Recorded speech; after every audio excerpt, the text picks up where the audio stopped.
welcome in everybody to A Priest, a Zebra, and a Jew Wrestling Podcast. As very excited for tonight's show. We got a special guest in the building, the monarch of manliness himself, Faboo Andre. Faboo, welcome in. It is a pleasure to be here. Thank you for having me. I've never shared a room with a zebra, a Jew.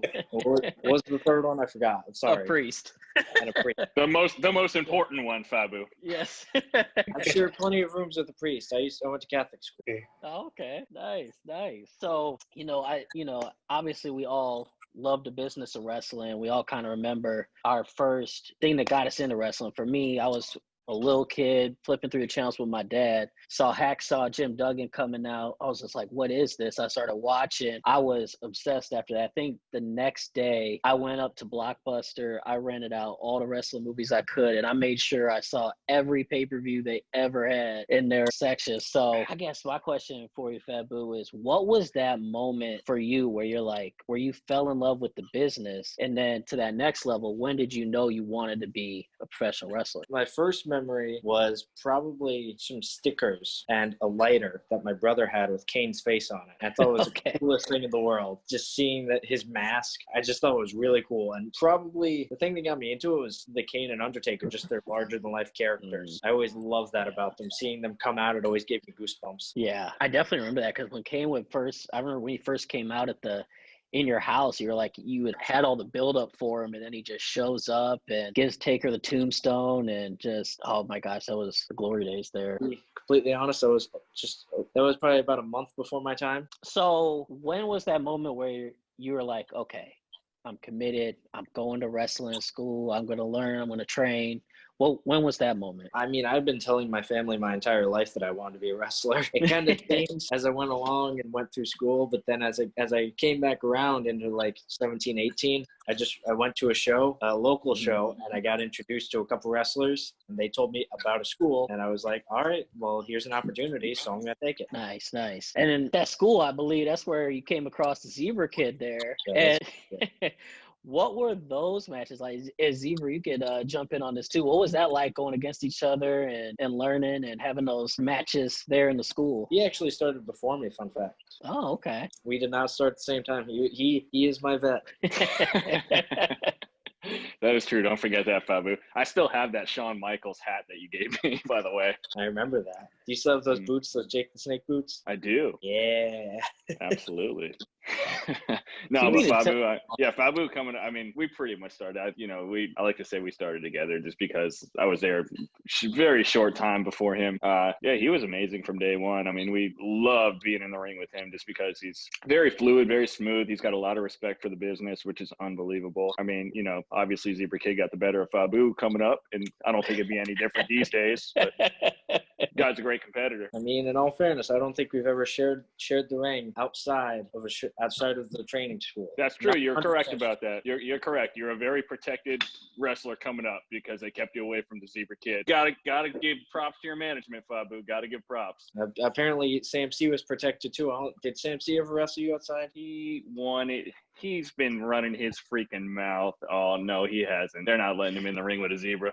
Of course, that sounds like Oh, man, awesome. So, Faboo, what was that moment like? Obviously, we know you had the match with Jon Moxley on Dark, and then you also had the tag team match where you went up against Havoc and Kip Sabian. So, what was that moment like? What was that feeling when you got the call, or it was like, hey, AEW's on the line, they want me to come do a match? Like, what was that process like? Well, it was through my current coach, Chris Silvio. He just messaged me one day and essentially told me to call off work because I was going to be on AEW. Nice. So what was going through your head? Like, were you like, oh my gosh, like this is like, yeah, I was in shock. I was like, what? I don't know what to expect. I don't know what to wear. I was so worried about having to like walk on eggshells and going there and having to be super respectful. And like I was scared to be there. I was scared to mess up just even before I got in the ring. No, it makes total sense. So when you walked in, did they tell you you were then gonna wrestle Mox, or like how did that kind of go when you showed up? I didn't know anything about who I was wrestling. I just knew what time I had to be there, and that was about it. And then when we got there, the first thing they told me, they walked up to me and said, "You're wrestling Moxley. He's gonna give you a kick and a DDT." Faboo, Okay. let me jump in here real quick. I got a question for you. When you made your way and kind of went over and shook everybody's hands, how was the locker room? Were they pretty welcoming to you? When we first got there, so the first time I went, it was when the whole pandemic was just starting to take off, and people were, hyper on not having more than 10 people and the face masks and sanitizing and everything, as you should be. But this was actually an impromptu thing because they needed to make sure that they had content for future shows. So they were recording a whole bunch of shows in one night. So there was only about 10 people there, maybe 20, including like production and everything at one time. I mean, the locker room was very respectful, but there wasn't many people in there.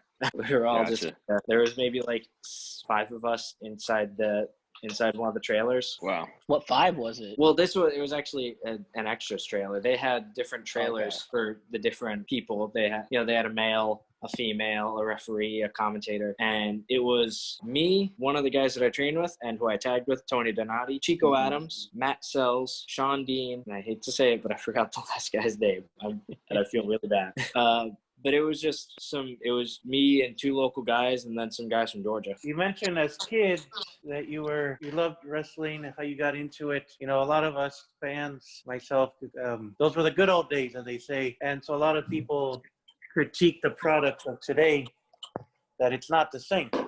And how would you respond to that? And, what can we do to better the product of today's wrestling? I mean, it's not the same. It's never going to be what it was. We don't have the same wrestlers that we used to. And I honestly feel like wrestling is doing just fine as it is. Like people have nostalgia for the old days, and so do I. It's like, of course I want to see The Undertaker in his heyday and, all these wrestlers that I used to watch on TV that I loved, but it's just not going to happen. And honestly, you just kind of have to accept the change in wrestling, that there's new people, there's new stars. And I mean, honestly, I think wrestling's in a better spot than it has been in a long time. A follow-up, just curiosity, because I know companies keep these secrets, but were you financially compensated, you think, a fair amount? And for independent wrestlers like yourself, Zebra Kid, let's say they want to get started in independent, how does that all start and go about? Do you mean, am I financially compensated for just shows in general, or doing... For the AEW? For AEW? Yeah. Yes, I was very well compensated for what I did. And then as an independent wrestler, how does you guys got started together? How does one get started in the business, as they say? And what's the secret to staying with it? Because I'm sure you don't get an immediate title shot your first day, but how do you keep persevering, keep going? I mean, the way that I started, like I said, I just went to a show and I talked to the wrestlers. I would Google schools online all the time, but it would always come up with stuff that was either out of state or stuff that was just old. And one thing that I heard a lot of was you need to find a reputable school, something that isn't going to take your money. And when you don't know anything about wrestling, that's really hard to do. But I was thankful enough to be able to find someone who stuck with it and helped me along the way and just helped me get into the business. And getting into the business helped me realize what are good places to be, who are good people to be with, and who aren't. You just got to go around and talk to people. But there's definitely a couple schools in Florida that I could suggest to people. What would those schools be? Well, first of all, the Sai Dojo and Chris Silvio are the 2 people that I currently train with, and I would absolutely recommend them 100%. After that, we have Jay Lethal's school in Tampa. There's the Dudley Boys School up in somewhere near Orlando, I believe. And depending on where you live, there's CCW down in Miami, or Gangrel's Wrestling School down in Miami, near that area at least. And if you live anywhere in Georgia, I know AR Fox is an incredible trainer at the WWA 4 school. But let me ask you, who in the business right now, when you see them work, this is the wrestler I most want to work with? This is the guy I most want to have a match with? I mean, there's a lot of people. Like, honestly, that's a hard question that I always think of. It's like, who do I want to wrestle? But like, I mean, I feel like I could have a good match with just about anybody. It's like, just as long as I'm having fun, that's all I really care about. But as far as great wrestlers go, I would definitely say one is Saeed Al-Sabah. And I mean, there's a lot of great guys around. It's hard to pick just one who I'd want to be in the ring, who like I would give anything to be in the ring with this guy.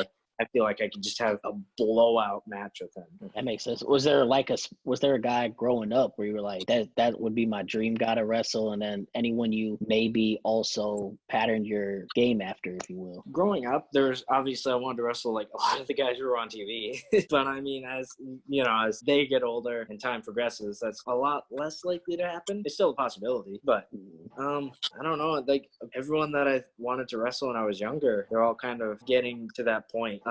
It's kind of the same thing. There's nobody really in particular that I'd want to wrestle. Oh, it's right on the tip of his tongue. He knows what he wants to say. But you were talking about wrestling schools. I do want to give one school in Tampa a shout out. Go see Frank Reyes. If you are in the Tampa area, you got to at least consider Frank Reyes. So in my opinion, he's the only guy I've ever trained under. So, that guy I love him like a family member. So, and he does a great job.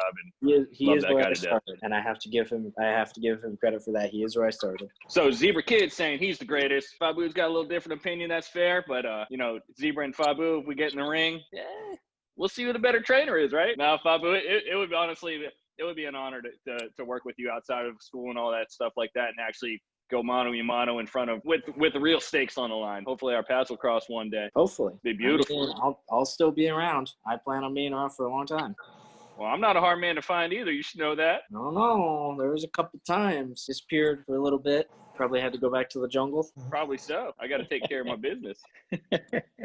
You mentioned MLW. Did you ever get to meet MJF? And what's he like outside the ring? Is he truly the character, or can you tell us some secrets there? I didn't interact with him at MLW. I've heard stories about him, and I've interacted with him very little at AEW. But from what I've heard, he is that character. He is MJF. And AEW has a great tag team division. In your future, could you see yourself adapting to maybe becoming a tag team wrestler, or do you think you want to be more of a singles wrestler? Honestly, I've wrestled in tag teams a lot of my career. My very first tag team was actually started at Frank Reyes' school, and that was the first match that I ever had out of state was a tag team match. And then after that, at ACW, one of the places where I got started, I was thrown into a tag team after maybe about 2 or 3 months of being there. I was in that tag team for a little bit. And I mean, I'm in a tag team right now with the person that I wrestled with on AEW, Tony Donati. Me and him actually have a match coming up on June 21st. Pretty awesome. Zebra Kid actually beat up your first tag team partner up in Georgia. Yeah, he did. Where's that match going to be June 21st? I don't know the exact location. I do know it is in Newport Richey off of Highway 9. It is for IPW, and I do have the flyer up on my Facebook and Instagram page, so you can go check that out. It does not have I don't believe it has a specific name, and I don't know the street name, but you can definitely look it up on my Facebook and Instagram page. Awesome. You want to share where the fans watching can reach you on Instagram, Twitter, and all that? That is at Faboo Andre, FABOOANDRE. Just flat out for Twitter, Instagram, and Facebook. And just be warned, if you do go looking on Facebook, go to my like page, because if I do not know you, I will not accept you on my personal page. So let me ask you then, with AEW, how did that work after your last match? Did they say, we'll call you, if we need your services again? Like, how did that kind of go? Did they give you praise for, working matches? I watched both matches. Obviously, I thought you did a great job. What was that kind of like the process after the match? After my first match with John, it was pretty much we just had to go, because they had people who are still coming in to shoot for other AEW darks. So, and they can only have a limited amount of people there at a time. So I wrestled my match, got changed, said thank you to everyone. But we got some phone numbers so they could contact us to come back, and we left. And then my second time there, which was it was an actual show. We had an agent Jerry Lynn was our agent. Oh, nice. And I've been told many times that I look and wrestle like Jerry Lynn, and so has Tony. So we had some fun conversations with him about that. But the second time we were there, we got to talk a lot to Jerry Lynn. We asked some people to watch our match, and we got some feedback from some other people. And I mean, for the most part, it was all positive. I just want to say, straight up, proud of you. You're doing big things, Faboo. Really makes me proud. I'm glad I know you, and dude, I think sky's the limit for you, bro. I really appreciate that. I guess as the priest, even though you're wearing the Moxley shirt, you mentioned Catholic schools, and there's a Catholic school in the Chicago suburbs, Warrior Wrestling. They Brian Pillman Jr. right now is their champion, and sometimes they think that priests are crazy or whatever. Catholic schools are crazy. In a strange way, did your Catholic education help you to be a wrestler, a gentleman, and anything you want to share about your Catholic school experience, and somehow did it connect to wrestling? I'm going to be completely honest. Catholic school is mostly because it was a private school, and that's just where my parent wanted me to go. As far as manners and my personality, it all came down to just how I was raised. I had lovely parents. One last question. Eric, Zebra Kid, myself, as fans, first and foremost, we miss the wrestlers, and I'm sure the wrestlers miss the fans. How much harder is it to wrestle in an empty arena, especially when you achieve the dream, be on national television, and I don't know, the silence or anything you want to talk about that? I'm used to it being quiet during my matches. No, it's honestly, it's probably a little bit easier. I don't know. It just all felt natural to me. That's one thing that I like is when I go out there, it's something different. I'm not in my head about it once I leave that curtain. I am Faboo 100%.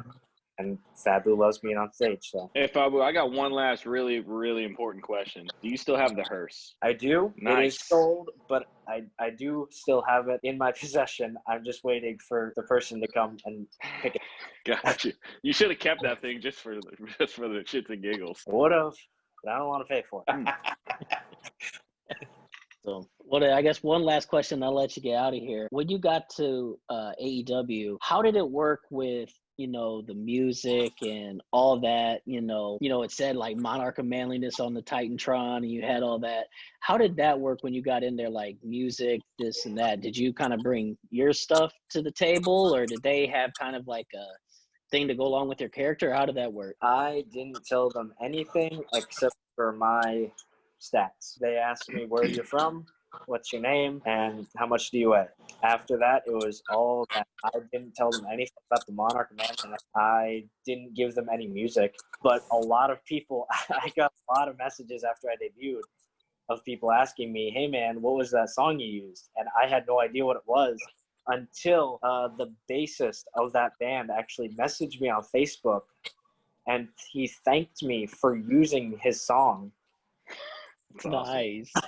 And I do want to give a shout out because he was really cool reaching out to me, and I really appreciated him reaching out to me so I can give him the props that he deserves. And the name of their band is Dividing Face, and the name of that particular song is Divided We Stand. Nice. Is that now your music going forward? I plan on it being, yeah. it might just replace ABBA.